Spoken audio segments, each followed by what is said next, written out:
Vital to the economic and ecological health of our region, Galveston Bay is also a wonderful source of recreational fun for Texans and visitors alike. Here at the Galveston Bay Foundation, we are dedicated to preserving, protecting, and enhancing this great natural resource. And every year we honor individuals and organizations who make meaningful contributions to our mission. Galveston Bay Foundation is an organization that's mission is to preserve, protect, and enhance the Galveston Bay and its source waters. And it was established in 1987 by a group of interested parties, both users and protectors, to find a way to provide a platform to debate and provide constructive solutions to sometimes complex issues relating to the bay and to try to enhance the quality of the water in the bay. The Guardian of Bay Award is a new award that we're giving this year, and the reason for it is to provide a model for others in stewardship positions, whether they be public servants, industry, or individuals. And the three people we've selected are just that. Today, we are proud to acknowledge the 2010 Guardian of the Bay Award recipients. For her strong commitment to cleaning up the San Jacinto River and her ongoing support of the Foundation, Harris County Commissioner Sylvia Garcia. Well, that Superfund site came to our attention even as we were running for this position 8 years ago. So obviously when I got elected to office, it became a priority on our list because it's such a huge task to try to clean up a site like that that's been there for so many years, that it's been a concern for our community for so many years. It took partnerships, and it was a whole bunch of folks that needed to put pressure to make sure that we get the Superfund site on the national list. Now it's a question of getting the dollars to really do the cleanup site. In the interim, we were very aggressive about putting up signs about warning people not to eat the fish, that if they went fishing to catch and release, but that it was dangerous to eat the fish. And those signs are still up, and now we've been able to get EPA to fence the area, so we're making some progress. For its exemplary record of environmentally responsible industry practices and invaluable assistance in the restoration of our wetlands, Intercontinental Terminals Company. Intercontinental Terminals Company got the chance to participate in the Burnett Bay restoration project a couple of years ago. ITC has been in business since 1972 on its location in Deer Park on the Houston Ship Channel. We depend on the marine resources every day, and we had this tremendous opportunity to give back to the bay.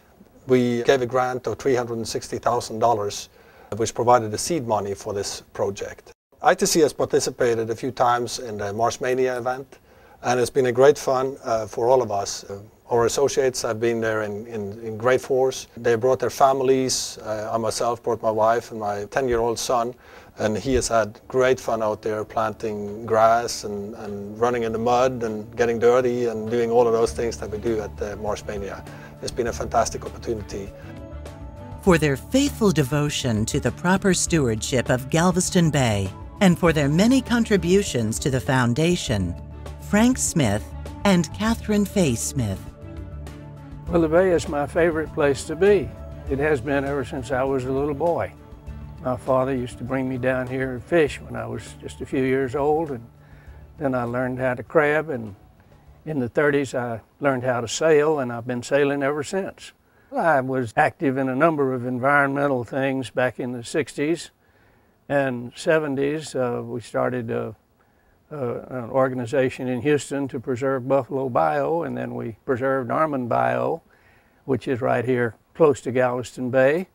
And so when a movement started and Jim Blackburn called a group together to organize the Galveston Bay Foundation, he included me, and I'm so glad he did. We want the waters to be clean so that the grandchildren can sail and swim and enjoy the seafood, the wonderful shrimp and crabs and fish that they can catch and enjoy from this wonderful bay of ours. It's certainly a nice recognition of what we've been doing, and it's sort of evidence that we've been doing the right thing, and it inspires me to want to continue to do that and to get other people to help us guard the bay. We're standing here at Sylvan Beach, and it's a good example of the type of reconstruction and stewardship that Galveston Bay Foundation wants to be a part of and wants to have its members associated with. And it is an area in which at the turn of the century was a focus point and a resource for the community of Houston and the surrounding area to get to water and to the beach and to that resource. And over the years it came into disrepair, and it was no longer a real beach. And now if you look around, you see that this has been restored not only to have more accessibility, but to be in fact a beach again. We've got a place in the foundation for the utilities and the refineries and all of the people that use Galveston Bay for different purposes. It's not just environmentalists like me that get to have a say. We're trying to maximize the utility of the bay for everybody. We feel that we have to take care of the environment. That's an important part of our job. We have the chance, therefore, to be the good guys, to do a great job when it comes to emissions, whether it be to land, to sea, or to water. Because it is about a good quality of life for the people that live and work and play in this region. So for me, it's always about striking the right balance. But I think that working together, we can do it. The Bay is such a huge asset for our region that we've always been about preserving it and protecting it and making sure that we could pass it on to future generations. This is what it's all about, making it better and returning what we have in better shape than we took it.